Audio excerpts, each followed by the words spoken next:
Omatshola Iseli, MFR, is a Nigerian flautist, or flutist, if you do the American pronunciation, with cross-cultural Shekiri and Swiss roots.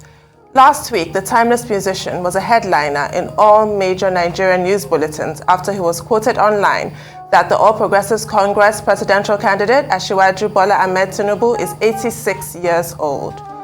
The flautist, a lover of dogs, said his attention was drawn to a post that has gone viral on social media regarding a private banter with a Facebook acquaintance on the eligibility of Asiwaju Bola Ahmed Tinubu for the office of the President of the Federal Republic of Nigeria, thus issuing a press statement. In an atmosphere of fun and excitement, T-Mac told the morning show producer, Ozi Okoli, that he did not mean to embarrass the candidate of the All Progressives Congress and stressed that he loves his music life and will be willing to advise any of the three leading presidential candidates if called upon. Dr. T-Mac Omatshola Iseli, you're known as Nigerian flutist. Why? Well, number one, I am proud to be a flautist, and to be called a Nigerian flautist is even a compliment, because there are very few in Nigeria. But the reason I love the flute so much is, after my father, the Swiss ambassador, was assassinated in 1951 in Nigeria, my mother, Shekiri Princess, sent me to Switzerland to my Swiss family, because she knew I'll get a first-class education in Switzerland. Of course, I had to study also what they called something serious, which was economics, but I got at the age of, I would say, 7.5, my first flute. That flute was something else to me. That flute box, I would put it under my pillow and even sleep on it. I had a private teacher who, for about 3 years, did the first basic lesson of writing, reading music, flute theory, playing the flute. And I looked forward every week to go for my lessons. It was when I was about 12, 13, I joined the conservatorium to go for the more extensive, more professional training. And when I finished my degree in economics, I went to Lausanne, which is the French-speaking part of Switzerland, to l'Académie de la Musique Classique, and did my degree on the flute. How did you get involved in Nigerian music? Well, in 1970, I decided to come back home because Nigeria is my home. It's in my genes. I was born in Lagos, so wherever you're born, karmatically it brings you back. So I came back in August, and my stepfather, Sir Mobalaji Bank Anthony, said to me, "My son, you cannot just be a musician, get a job." So I got a job in UTC as Nigerian hardware manager, and I started my first band, T-Mac and Afro Collection. I had extraordinary musicians with me, like Lalu Akins on the drums, Tunde Kuboye on the bass, Berkeley Jones on the guitar, Lijadu Sisters were the backup singers, Friday Pozo on the congas, and Steve Black, percussion and male voice with me together. We created an amazing advanced Afro jazz, Afrobeat. We got a nightclub on Broad Street called Batakoto, where we were based. And I must say, the who is who used to come to our shows. From Fernandez to Mr. Ojora to Abiola, of course, because ITT was just 3 houses away. And I found that in those days, 1971, that Abiola was a juju musician who, with evening courses, studied accounts. I had federal ministers, everybody came because we played serious music. Our president then, General Gowon, heard about me and invited me. I played concerts for him and the government, and everything was kind of like a dream. That's the name of my last CD. But something happened that Ginger Baker, the drummer of a band called Cream with Jack Bruce and Eric Clapton. He came to Nigeria, white guy, successful. He had a Range Rover, he had a Jensen car, and he came and drummed with my band. He came and sat in. He took the band for a movie called Ginger Baker's Safari, and then he signed on my whole band behind my back. Except Steve Black refused. One day to the other, I had no band. I was a bit frustrated because everything went so well, but it was somehow a blessing. Because I left Nigeria in '72, went back first to London. I did 6 months with Ginger Johnson and the African drummer, where I met, again, everybody in England. You know, Ginger Johnson had a nightclub called Iroko Country Club in Belsize Park. And from John Lennon to Paul McCartney, everybody would drop in. They would come to buy some marijuana or have a good time. But then I went back to Switzerland. I took up first a job in Shell, because I had to again make money, and I formed a band called United. Brilliant musicians, these white boys from Canada, Switzerland, Holland. We had again a very interesting program. Polydor International signed me on, and we had the opportunity to record in Hamburg. I did an album called T-Mac United. And the album was called United. But because we were well rehearsed, we had about 5 days studio time free. Still available. So my producer, Kunze, said, T-Mac, let's do something KISS. Keep it simple, stupid. I said, yeah, okay, I'm ready. He said, you write the music, I write the lyrics. So he came with one sheet of music. And on that sheet were no lyrics, just sing-alongs like Get Up and Boogie Boogie, Save Me, I'm Falling in Love. And one funny lyric was Fly, Robin, Fly, up to the sky. I wrote the music and I went back with my band to Holland. I based myself in Holland because Switzerland was a little bit small for the entertainment industry. We toured around, and one day I got a phone call, T-Mac, you're #1 in the American hit parade. I was saying, oh wow, God, United made it. Not knowing that one of those session gigs, Fly Robin Fly, hit it big. I mean, it went #1 in 11 countries. Okay. That's a story about my flute. Did Nigerian music get you closer to the government of the day? If it did, who are those people? I have to think back now, because of the kind of exclusive music we played, Afro jazz, Afro pop, well rehearsed. I had more the intelligentsia coming to my shows, not the people from the street. But we played gigs, we traveled around the country, and we even had a program for nightclub Lido in Warri, another place in Benin. They loved me. We traveled around the country, and at that time there was no disco music actually existing in the 70s. So people listened to bands. Band music was the in thing. I would say Abiola liked the music very much. Alhaji Abiola. Nasser Rebe was constantly there in the nightclub. Dr. Adeleye, who was federal commissioner of health, my dear Uncle Hope Harriman, who bought me my first music set. It was just like the who is who came to listen to me.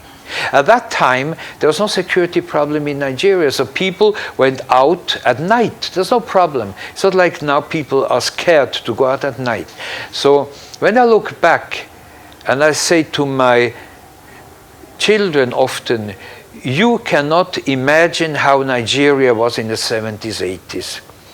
Musicians, especially Nigerian musicians, do use their professions to make the society habitable for those who live in it. Were you ever involved in any of this? Well, I would say in the early 70s, 70 to 72, when I was here, Nigeria was very peaceful. General Gowon did a good job. People were employed, so there was no hooliganism. People had money to spend. The Naira was very powerful. It was when I came back in 1977 for Festag, there was more a changed atmosphere because General Obasanjo was the head of state. Fela had issues with him. I had never actually issues with any of the leaders of Nigeria. I'm not political. My lyrics are more into the beauty of lyrics. Let me give you, if you allow me, a little lyrics. One of my songs goes like, sounds and vibrations penetrating your ears, million colors in countless shades. Music is a language understood by everyone. Dreams are remembered in a million songs. Music is the memory of your dreams. I am not somebody who does this kind of baby, baby, I love you songs. To me, lyrics like the music must make sense. And that's why maybe some of my music, even done in the 70s, 80s, is still relevant. My album Night Illusion, which was recorded in '82, was re-released as a hard vinyl record about 2-3 years ago and did well again. Because the music, you have to compose timeless music. If you have effects which are just for the moment in your music, the music will die with those effects. If your lyrics are more geared towards what is actually happening, political, etc., when that time period is over, people may not be interested anymore. I must admit, some of Fela's songs, which are very critical, are still relevant again. I was very close to Fela. I spent countless hours in the recording studio with him, advising him, listening to his mixing. We were very close friends.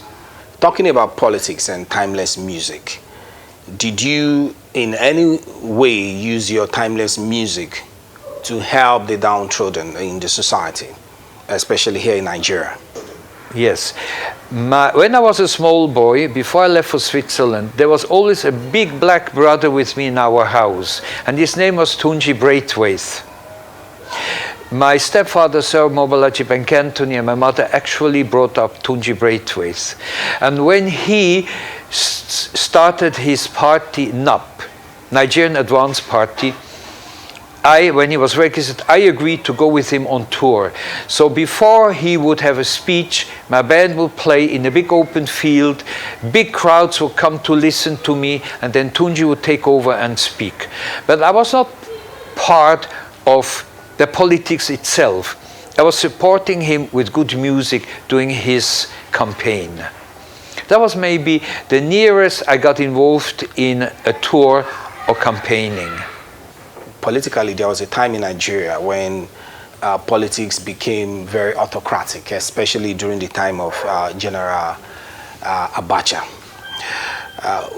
Were you in any way involved in ensuring that things were done properly and rightly? I must leak you a secret. General Abacha was also one of the army officers who used to come and listen to my music. There were top people. Austin Peters, Brigadier Austin Peters was one of my biggest fans. He organized even shows for me to play for the army brigades. I played for the army quite a lot in those days because they liked my music. And General Abacha, when he became head of state, I even went to see him, where my dear friend Kenza Raviva was condemned to death. I went to see General Abacha and said, please, don't execute my friend. Kenza Raviva was doing Bassi and Company in NTA while I was shooting the T-Mac show. For over a year, we used to go out every lunch to the museum kitchen where my former bass player Tunde Kuboye was having a restaurant. I'm sure people may remember Tunde Kuboye and his fabulous restaurant, Edikaikon. One day banga soup, next day it was just a nice place. So I became very close to Kenza Raviva and the Ogoni struggle. Kenza Raviva introduced me to the Ogoni leadership, and I even formed a company with my Norwegian partners, Hemla Ogoni Energy. I became a little bit a militant person with regards to cleanliness, to oil spills.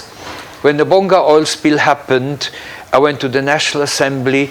I took all the chiefs there. We got a verdict that Shell has to pay $2.4 billion compensation. They have not paid yet. But I am also very much into environmental issues. I'm into green. I'm into carbon cleanness, etc. I'm more into that aspect of politics, which means the survival of planet Earth. Can you help us out to understand your relationship with the All Progressives Congress candidate, that's Ahmed Bola Tinubu, and of course the wife, because it seems that some people say that you are somehow related in terms of being her cousin? Well, Senator Remi Tinubu is half Shakiri, and her mother and my mother, they are cousins. So we were always, she greets me as my cousin, Do Arani, my cousin. So we are related. So Tinubu himself is of course my in-law, but it's not only that. Tinubu has been a music fan his whole life. We had gone together to the shrine. I have seen him at many events. I even saw him on an African Music Award. I think he was even given an award. So when you are out in the publicity and you meet people in politics, you become friends.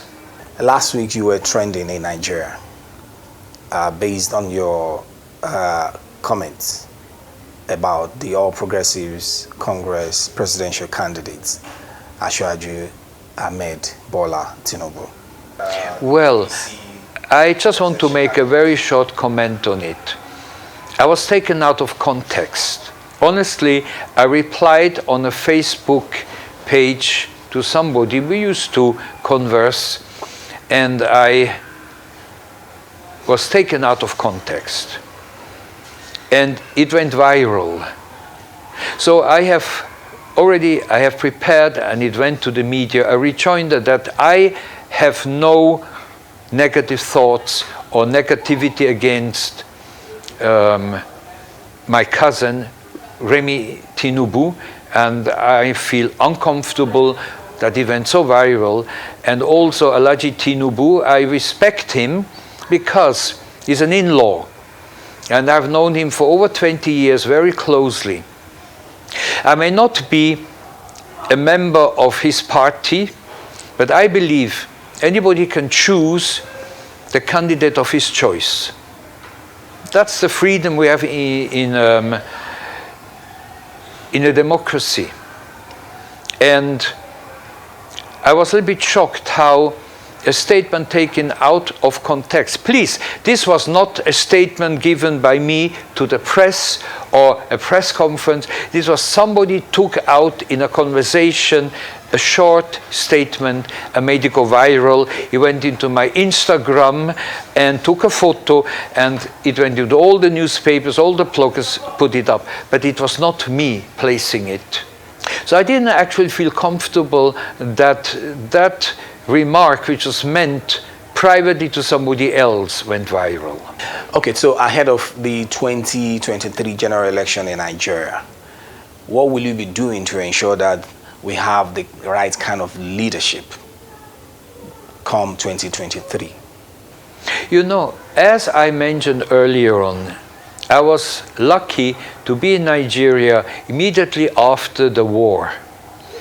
And Nigeria recovered from that war. Nigeria was a peaceful place where I don't think there was poverty. With little money, you could feed yourself. It was a wonderful place. There was music everywhere. People were happy. Especially when I came back for Festac 77, I said, now Nigeria is going onto the world map of music. Festac 77 was amazing. Most of the young listeners don't know how Festac 77 was. The Naira was fantastic. I'll give you an example. During Festac 77, I bought about 3 Beetles for my stuff at 2,800 Naira. I bought a brand new Mercedes for 14,200 Naira. I refurbished the Solera nightclub fantastically with a few 100,000 Naira. In '83, I built the house where we are in here. You wouldn't believe me, the land cost 4,000 Naira. Now this land in my area goes for 28, 30 million. That shows you the changes. Now of course, with the change and the inflation and the poverty and the unemployment came the depression. Too many young people are out of work, and that creates tension. I have to state, I will do my best. I have, of course, a presidential candidate I support. I don't want to say it now at the moment, but I think that presidential candidate is young, and he will listen to elders like me in the industry, because we are here to assist, we are here to advise. We're not going to charge to advise. I mean, I have lived 74 years. I think I've accumulated enough knowledge to be valuable to a president if he wants to tap from my pool of knowledge. Because Nigeria has the most interesting pool of cultures. We have hundreds of tribes. We have hundreds of kinds of foods. We have countless dresses. If we market it well, the world will copy more from us. Our music at the moment is reigning in every disco in the world. This should be supported. Young talents should be supported by the government, and mainly, listen to this please, by the private industry. There is a law which was created during Festac, the endowment in the arts and the endowment into education, which means you can deduct up to 10% of your pre-tax income and give to the entertainment industry and deduct it from the tax. So a bank who makes 100 billion profit could give 10 billion to the entertainment industry and to the education. There is enough money available, if the goodwill is there, to make the Nigerian entertainment industry #1. But we need the right kind of leaders. We need the right kind of leaders to understand that. We need the right kind of leaders to say, wow, we had problems with Boko Haram, terrorism, but we can whitewash it with our talents we have. I can't determine the process. Let the president come in, and whoever is the president, I will give my service. If it is Alhaji Atiku, who I've known since, believe me, the early 70s, I was part of forming the Harbour Band. If Alhaji Atiku becomes the president, I offer my service to advise. If Alhaji Tinubu becomes the president, he knows me. He knows what I'm capable of. I'll be there to advise. That will be my duty. If Mr. Peter Obi becomes the president of Nigeria, I'm also well known to him. I'll be there to support him. Peter Obi loves the arts. When I was PMAN president and Christian Essien died, he was there 3 days with us for the burial. He took care of the costs out of his pocket, not from the government. So we are blessed that we have 3 people who could move the entertainment industry up to the mountain. Thank you very much. What advice do you have for Nigerians? I would thank Arise TV and the chairman and the crew for the opportunity to speak today. I'm honored that you came to my house to film me. I would like to advise the young upcoming artists, take it serious. Music is a serious business. You can become very wealthy if your music is well rehearsed and good. There is no shortcut. If there was a shortcut, I would tell you.